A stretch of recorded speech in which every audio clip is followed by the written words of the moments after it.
السلام علیکم ورحمۃ اللہ وبرکاتہ۔ کشادہ دست کرم جب وہ بے نیاز کرے، نیاز مند نہ کیوں عاجزی پہ ناز کرے۔ جب اللہ کی ذات کسی انسان پر اپنی شفقت اور محبت اور اپنا فضل فرماتی ہے، جب اپنی دست رحمت کسی انسان پر کرتی ہے تو اس کو اپنے شوق اور محبت کے آنسو عطا کر دیتی ہے۔ یہاں پہ یہی بات اقبال صاحب لے کے آئے، کشادہ دست کرم جب وہ بے نیاز کرے۔ وہ بے نیاز کون؟ اللہ کی ذات۔ کشادہ دست کرم جب وہ بے نیاز کرے، نیاز مند نہ کیوں عاجزی پہ ناز کرے۔ کہ جب وہ اپنی محبت اور شوق کے آنسو کسی کو عطا کر دیتی ہے تو ان محبت کے وہ سلگتے ہوئے دہکتے ہوئے آنسو جو انسان کی پوری ہستی پوری ذات کو سرنڈر کر کے اس کی نفی کر کے جو باہر نکلتے ہیں، وہ انتہائی گرم اور دہکتے ہوئے آنسو ہوتے ہیں۔ وہ اس لیے ہوتے ہیں کہ وہ اللہ کے لیے خالص ہو کے اس کے قرب میں نکلتے ہیں، اس کے درد میں نکلتے ہیں۔ تو اقبال صاحب یہ کہہ رہے ہیں کہ جب اللہ کی ذات کسی پہ اپنا فضل کرتی ہے تو اس کو اپنی محبت کے، اپنے شوق کے، اپنے درد کے، اپنے وصل کے، اپنے ہجر کے وہ آنسو عطا کر دیتی ہے۔ اور وہ آنسو انسان کے باطن سے نکلتے ہوئے اس کے قرب کی جستجو اور شوق اور تمنا اور آرزو کی کے لیول کو چھوتے ہوئے جو ہے، اس بلندی کو چھوتے ہوئے، اس بلندی کی آرزو کرتے ہوئے جب انسان کی آنکھ سے بہتے ہیں تو وہ لذت جو ہے، ان آنسوؤں کی لذت ایسی ہے کہ انسان پھر اس بے نیازی پہ جو عاجزی اور انکساری اس کو ملی، نیاز مند عاجز کو کہتے ہیں، انکسار کو کہتے ہیں۔ کہتے ہیں جب اس کا فضل ہوتا ہے وہ اپنے آنسو دیتا ہے تو جس کو آنسو نصیب ہوتے ہیں پھر وہ اس عاجزی پہ ناز کرتا ہے، وہ اس عاجزی میں لذت پاتا ہے جو لذت تمام عالم تمام جہانوں سے افضل ہے۔ وہ لذت وصل بھی ہے، لذت ہجر بھی ہے، لذت قرب بھی ہے، لذت تقرب بھی ہے، کیونکہ جہاں پیشانی ہے، جہاں سجدہ شوق ہے، وہیں مسجود ہے۔ تو یہاں پہ اس لیے اقبال صاحب فرماتے ہیں کشادہ دست کرم جب وہ بے نیاز کرے، نیاز مند نہ کیوں عاجزی پہ ناز کرے۔ بٹھا کے عرش پر رکھا ہے تو نے اے واعظ، خدا وہ کیا ہے جو بندوں سے احتراز کرے۔ واعظ نے تو اللہ کی ذات کو جو ہے، وہ علماء نے جو ہے، مولویوں نے جو ہے، وہ تو اللہ کو آسمانوں پہ بٹھا رکھا ہے۔ یہاں واعظ مولوی کو انہوں نے بولا ہے کہ مولوی کہہ رہا ہے کہ اللہ کی ذات آسمانوں پہ۔ تو اقبال صاحب فرما رہے ہیں کہ بٹھا کر عرش پر رکھا ہے تو نے اے واعظ، خدا وہ کیا ہے جو بندوں سے احتراز کرے۔ وہ رب ہی نہیں جو اپنے بندے سے جو ہے وہ جدا ہے۔ جہاں پہ جبین شوق ہے، سجدہ ہے، وہیں معبود ہے۔ جہاں پہ ذاکر ہے وہیں مذکور ہے، جہاں پہ طالب ہے وہیں مطلوب ہے، جہاں پہ عاشق ہے وہیں مشوق ہے، جہاں پہ محب ہے وہیں محبوب ہے، جہاں پہ طالب ہے وہیں مطلوب ہے۔ تو وہ کہتے ہیں کہ تم نے تو آسمانوں پہ بٹھا رکھا ہے، میں اس خدا کو نہیں مانتا جو بندوں سے چھپتا پھر رہا ہے۔ تو آگے وہ لکھتے ہیں میری نگاہ میں وہ رند ہی نہیں ساکی، ساکی اللہ کو یہاں انہوں نے بولا ہے، میری نگاہ میں وہ رند ہی نہیں ساکی جو ہوشیاری و مستی میں امتیاز کرے۔ میں اس کو چھپا ہوا صوفی نہیں سمجھتا جو اپنے آپ کو عیان ہی کر رہا لیکن ہے در حقیقت وہ صوفی۔ کہتے ہیں میں اس کو صوفی ہی نہیں مانتا جو ہوشیاری اور مستی میں جو ہے وہ فرق محسوس کرتا ہے، کیونکہ جب انسان اس کے قرب میں لپٹتا ہے، اس کی لذت کو پاتا ہے تو وہ چیز اس کو حالت استغراق میں لے جاتی ہے، مستی اور کیفیت میں لے جاتی ہے۔ اس پہ ایک ایسی کیفیت طاری ہو جاتی ہے کہ وہ انسان اس کیفیت سے نکلنا نہیں چاہ رہا ہوتا، اس لذت کو چھوڑ نہیں رہا ہوتا۔ یہاں مستی اس چیز کو بولا ہے۔ ہوشیاری کیا چیز ہے کہ پھر وہ اسی کے وصل کا متلاشی ہوتا ہے، اسی کی دیدہ وری، اسی کے انتظار میں جو ہے وہ اپنے آپ کو جلا رہا ہوتا ہے۔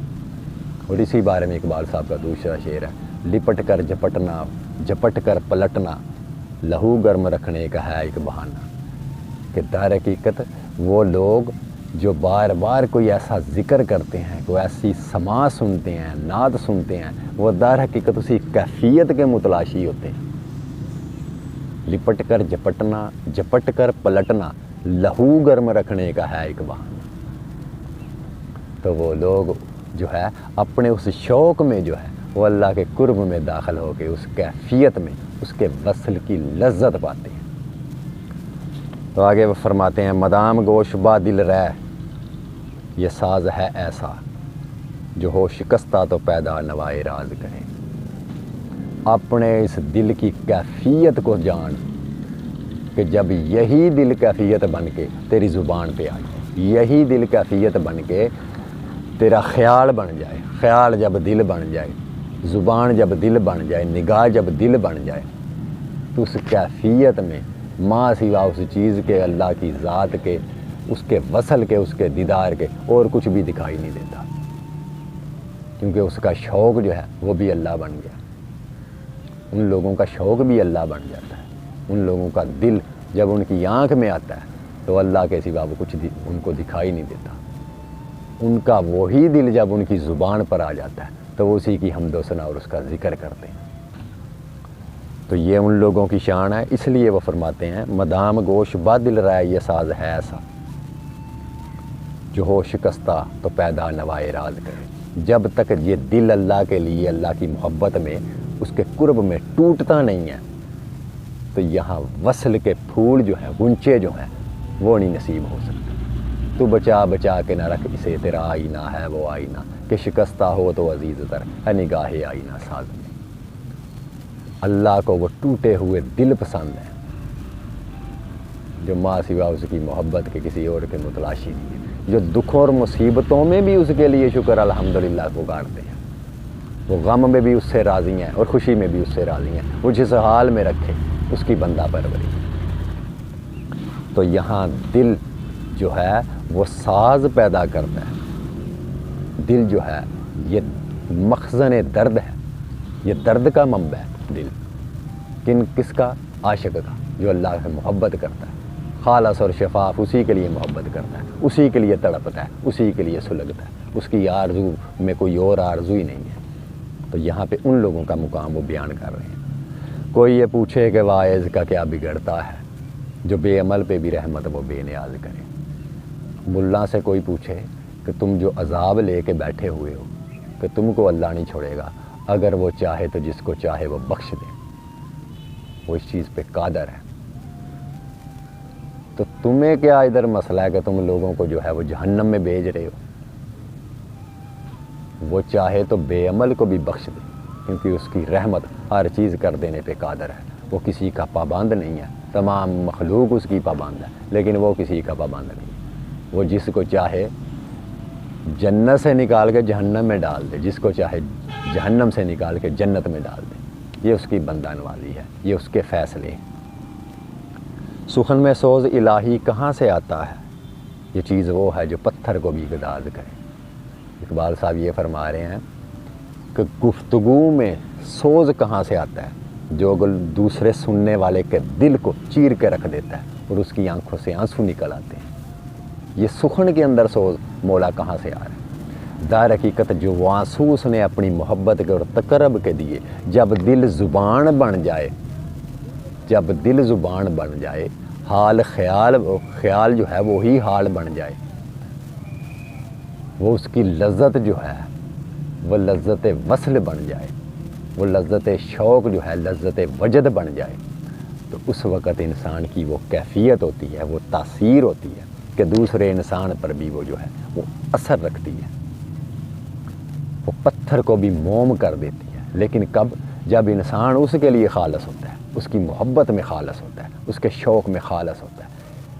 یہاں پہ اس خالص ہونے کا اور باوفا ہونے کا تو الگ ہے، اس معیار کا تو الگ ہے۔ پہلے وہ معیار تو ہو، پھر سخن میں سوز بھی آ جائے گا۔ بغیر درد کے جو آدمی درد والا نہیں ہے وہ جتنی مرضی واز گوئی کرے اس کی زبان میں تاثیر نہیں ہوگی۔ زبان میں تاثیر تب ہوگی جب وہ خود صاحب حال ہے۔ اگر وہ صاحب حال ہے تو اس کے جملوں میں بھی تاثیر ہوگی، اور وہ جملے جو ہے وہ سیدھا اس محب کے جو سن رہا ہے، جو اس کی شوق اور تمنا رکھتا ہے، اس پہ دل پہ اثر کریں گے وہ الفاظ بھی۔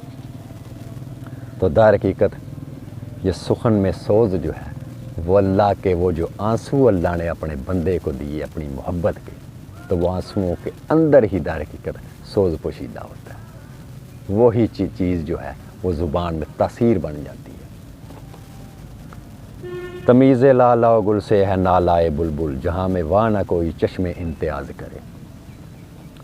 یہاں بلبل جو ہے وہ اللہ کی ذات کو انہوں نے بولا ہے، اور گل جو ہے وہ انسان کو بولا ہے کہ جہاں وہ گل ہوگا، جہاں اس کی محبت کا رنگ ہوگا، وہ بلبل اس پہ ضرور جائے گی، اس گل کی تلاش میں ضرور جائے گی۔ تو یہاں گل جو ہے وہ انسان کو بولا اقبال صاحب نے، اور بلبل اللہ کی ذات کو، کہ اللہ کی ذات جو ہے جہاں پہ اس کی محبت کا رنگ ہوگا، جس دل میں، جس کردار میں، جس سیرت میں، وہ ذات جو ہے وہ اسی کے ارد گرد ہوگی، کیونکہ وہ رنگ تو اس کا اپنا ہے، اللہ کا اپنا رنگ ہے، اللہ نے اپنا رنگ دیا۔ تو اس لیے وہ اقبال صاحب فرماتے ہیں تمیز لالا و گل، لالا کہتے ہیں اس پھول کے کلر کو، رنگ کو، گل کہتے ہیں پھول کو۔ تمیز لالا و گل سے ہے نالائے بلبل، جہاں میں واہ نہ کوئی چشم امتیاز کرے۔ یہاں پہ یہ چیز کوئی نہ دیکھے کہ اس بندے کو اللہ نے جو ہے وہ اتنے انعام و اکرام سے کیوں نواز دیا۔ یہ اللہ کے فیصلے ہیں، وہ جس کو اپنی محبت میں خالص پائے گا وہ اسی کو درجات عطا کرے گا۔ یہاں اللہ کی ذات کسی کی پابند نہیں ہے کہ جس کے ہزاروں مرید ہیں یا جس نے لباس پہنا ہے تو وہی صاحب فضل ہوگا۔ صاحب فضل وہ ہے جو اللہ کے لیے خالص ہے۔ غرور زہد نے سکھلا رکھا ہے واعظ کو کہ بندگان خدا پر زبان دراز کرے۔ عبادت جو ہے خوشک عبادت، جس میں آنسو نہیں ہے، جو صرف الفاظ کی عبادت ہے، تو وہ انسان میں تکبر پیدا کرتی۔ اسی لیے ابلیس کے پاس وہ خوشک عبادت تھی، آنسوؤں والی عبادت نہیں تھی، جس کی وجہ سے اس نے اللہ کا انکار کیا، اس کے حکم کا انکار کیا، اور آدم کو سجدہ کرنے سے انکاری ہو گیا۔ تو اس لیے اقبال صاحب فرماتے ہیں کہ عبادت کا وہ غرور جو ہے، خوشک عبادت، وہ انسان کو متکبر بناتی ہے۔ اور یہی وجہ ہے کہ مولوی جو ہیں، ملا جو ہے، وہ لوگوں پر چلاتے ہیں، حالانکہ وہ ان سے افضل نہیں ہے۔ یہ رب کے فیصلے ہیں کہ اللہ کے بارگاہ میں کون مقبول ہے، لیکن انسان خود فیصلہ کر رہا ہے کہ تم نیچے اور میں تم سے اونچا ہوں۔ ہوا ہو ایسی کہ اپنے وطن سے آئے اقبال، اڑا کے مجھ کو غبارے رہے حجاز کرے۔ یہاں اپنے وطن سے انہوں نے ہوا ہو ایسی کہ ہندوستان سے آئے اقبال، اڑا کے مجھ کو غبارے رہے حجاز کرے۔ جس دور میں اقبال صاحب نے یہ کلام لکھا تھا، اس وقت نہ انڈیا بنا تھا، نہ پاکستان اور نہ بنگلہ دیش، یہ خطہ ایک ہی خطہ تھا۔ تو بعد میں یہ اس کی تقسیم ہوئی اور یہ 3 خطوں پر مشتمل ہو گیا۔ تو اس لیے اقبال صاحب نے ہندوستان یہاں پہ مخاطب کیا ہے اپنے وطن کو۔ وہی چیز جو میں نے پہلے آپ کو بتائی ہے کہ 3 چیزیں ہیں، اللہ کے 99 صفاتی نام، اس کے محبوب کے، اور تیسرے انسان کے صفاتی نام۔ تو ان تینوں کو تو آپ نے الگ الگ آپ کو دکھائی دے رہے ہیں۔ اللہ کی صفات الگ، محبوب کو 99 دی وہ الگ، انسان کو دی وہ الگ، در حقیقت وہ ساری کی ساری اس کی اپنی ہے۔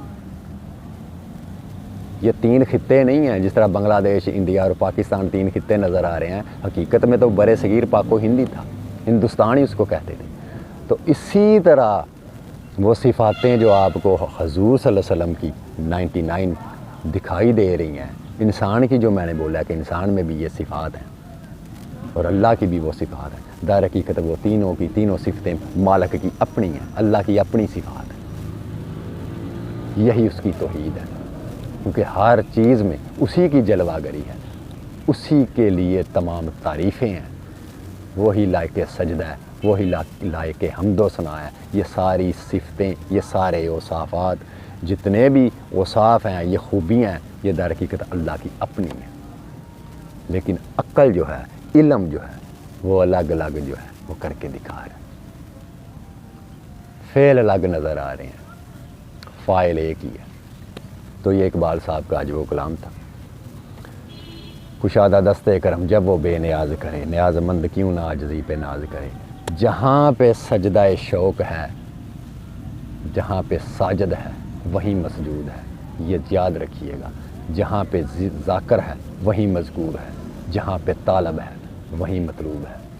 اللہ کی ذات وہاں سے جدا نہیں ہے۔ جو لوگ کہتے ہیں کہ ہمیں اللہ کی راہ نصیب نہیں ہو رہی، ہمارے لیے دعا کیجئے گا کہ ہمیں اللہ کی ذات جو ہے وہ ہدایت کی راہ عطا کرے۔ یہی تو ہدایت کی راہ ہے کہ آپ اس سے ہدایت مانگ رہے ہیں۔ اگر آپ کو ہدایت نہ ہوتی تو کبھی آپ یہ اللہ سے اللہ کی ہدایت نصیب نہ کرتے، مانگتے نہ، طلب نہ رکھتے۔